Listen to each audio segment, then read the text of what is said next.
Hi everyone, my name is Priyanshi and I have scored 99 in English this year in class 10 CBSE board and 98.4% overall. So this video is going to be all about English board exam because now you have 3 months left for your board exam, so it's very important that you follow right strategy.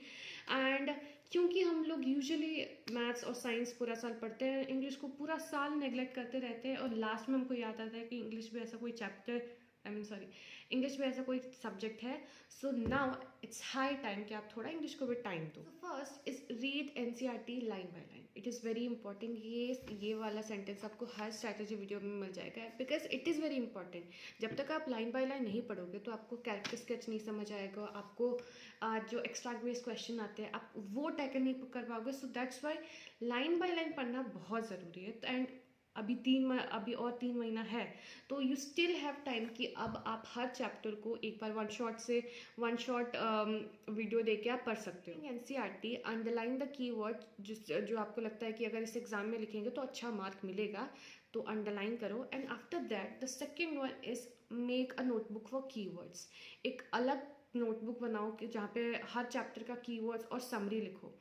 And try to use the keywords and punching line given in the NCERT. Second is make a separate notebook for keywords because ताकि आप वहाँ पे सारे अपने summaries लिखो, सारे अपने keywords लिखो जो आपने अंडरलाइन किया है जब आप पढ़ रहे थे. जो भी इंपॉर्टेंट लाइन्स है जो आप अंडरलाइन किए हो वो उस पर लिखो ताकि जब आप उसको रिवाइज करोगे तो आपको वो याद रहेगा और एग्जाम में लिख सकते हो because these are actually what that is gonna give you marks in exam. Coming to the most important part is that how can you master every chapter. जब आप एक चैप्टर पढ़ रहे हो तो क्या क्या चीज़ आपको दिमाग में रखना है. तो सबसे पहले एक वन शॉट देखो, अंडरस्टैंड द चैप्टर अच्छे से, बिल्कुल एक चैप्टर अच्छे से वो चैप्टर को समझो पहले.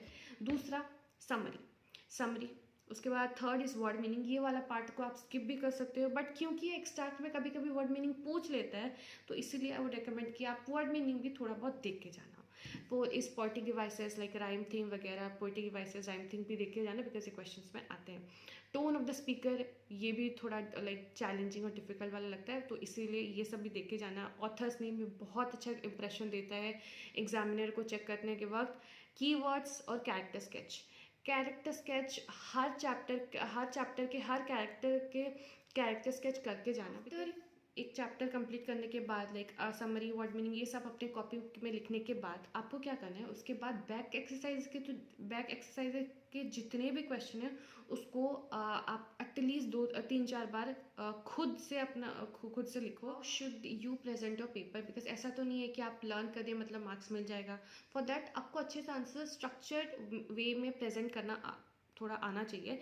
और अगर आपको लग रहा है कि इसमें मार्क्स कट रहे हैं तो क्या करना, आप कोई भी एक रेफरेंस बुक उठाओ, उसका कोई भी एक रेफरेंस बुक उठाओ, क्वेश्चन पढ़ो क्या लिखा है, उसके बाद आंसर को छुपाओ, खुद से लिखो. एंड आफ्टर आप खुद से लिखने के बाद वो बुक में जो आंसर लिखा है वो देखो. एंड नाउ कंपेयर कि आप कहाँ पे गलती किए हो और आप क्या पॉइंट्स या लाइंस ऐड कर सकते हो. नाउ सेकेंड इज देखो, इंग्लिश में भी बहुत रिपीटेड क्वेश्चंस आते हैं तो रेफरेंस अगेन कोई भी एक रेफरेंस बुक उठाओ. हर एग्ज़ाम से पहले प्रीवियस क्वेश्चंस रीड करके जाना. आपका कोई भी इंग्लिश का एग्जाम हो आप हर प्रीवियस क्वेश्चन हर चैप्टर का रीड करके जाना क्योंकि उसके बाद आप 3 महीने के बाद जब इंग्लिश की बोर्ड एग्जाम में बैठोगे तो आपको ऑलरेडी ना दिमाग में बैठा होगा क्योंकि आप ऑलरेडी 4-5 बार रीड कर चुके हो. तो it will really help you कि आप हर एग्जाम से पहले रीड करके जाना प्रीवियस क्वेश्चन कोई भी रेफरेंस बुक से. लिटरेचर खत्म होने के बाद कम से ग्रामर वाला पार्ट देखो. No need to like freak कि ग्रामर में ऐसा मार्क्स कटेगा, ऐसा बिल्कुल भी नहीं है. कोई भी ऐसा वन शॉट देखो. ऐसे बहुत सारे चैनल्स में ऐसे आता है ना कि grammar class 10 grammar in one shot ऐसा करके देखो और एक पेज में सारे उसका रूल्स लिख लेना और उसको ही रेफर करते रहो. एंड नाउ अगर ग्रामर में फुल मार्क लाना है तो उस रूल्स को बार बार रेगुलरली रिवाइज करो ताकि आप भूलो मत.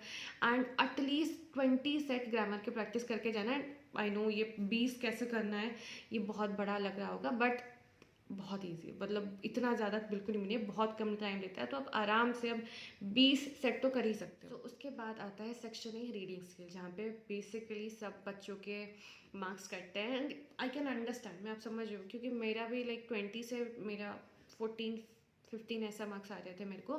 तो प्रैक्टिस उसके लिए भी आपको प्रैक्टिस करना है बट आपको यूजुअली क्या करना है तो पहले आप उस पैराग्राफ को रीड करो, अंडरलाइन करो जो आपको लग रहा है कि ये इंपॉर्टेंट है जब आप अनसीन पैराग्राफ कर रहे होगे।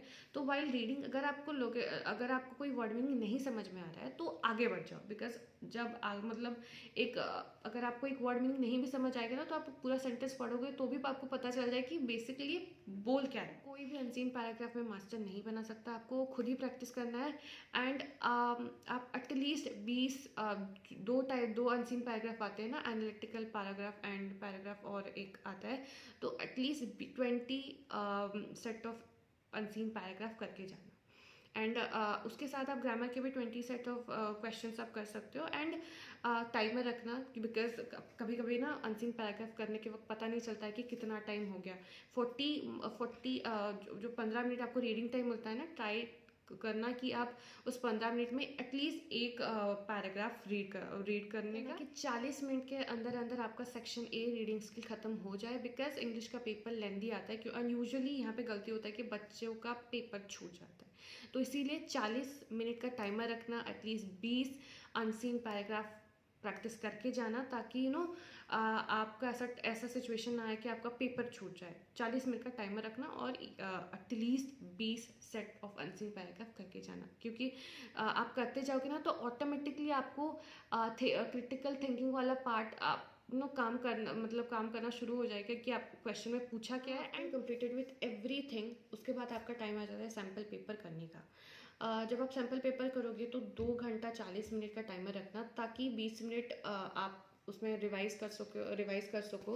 और अगर आप सैम्पल पेपर के टाइम से ही 2 या 40 मिनट के ऐसे प्रैक्टिस करते जाओगे ना, तो आपको पेपर छोड़ने वाला सिचुएशन नहीं आएगा। So that's it. और रेगुलरली रिवाइज करना लिटरेचर वाला पार्ट, एंड ग्रामर का वो सारे रूल्स भी। Sample question paper is very very important. तो कोई सा भी एक रेफरेंस बुक, कोई सा भी एक सैम्पल पेपर का कोई भी बुक ले जाओ और उससे 2 hours 40 minutes तक टाइमर रखा आगे क्वेश्चन सॉल्व करना।